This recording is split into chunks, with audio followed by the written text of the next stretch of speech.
Hema committee அறிக்கை மலையாள திரைத்துறையில் புயலை கிளப்பி உள்ள நிலையில் கடந்த வாரம் நடிகர் மோகன்லால் தலைமையில் இருந்த மலையாள நடிகர் சங்க நிர்வாக உறுப்பினர்கள் ராஜினாமா செய்தனர்.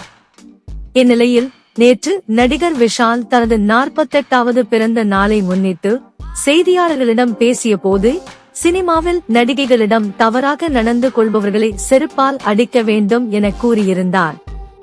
இதனைத் தொடர்ந்து ஒரு செய்தியாளர், நடிகை ஸ்ரீரெட்டி உங்கள் மீது புகார் அளித்துள்ளது குறித்து கேட்டதற்கு பதிலளித்த விஷால், அவர் பற்றி எனக்கு தெரியாது எனவும் அவர் செய்த சேட்டை தான் எனக்கு தெரியும் என்று கூறினார்.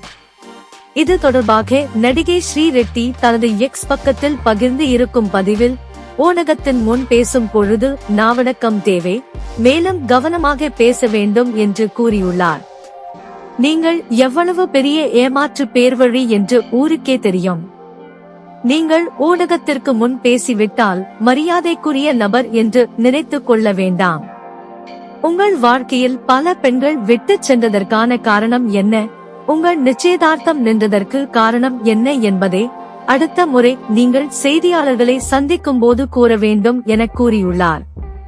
மலையாள திரை உலகில் நடக்கும் பாலியல் சீண்டல்கள் வெளிச்சத்துக்கு வந்துள்ள நிலையில் தற்போது நடிகை ஸ்ரீரெட்டியின் இந்த பதிவு தமிழ் திரைத்துறையில் பல்வேறு கேள்விகளையும் பரபரப்பையும் ஏற்படுத்தியுள்ளது.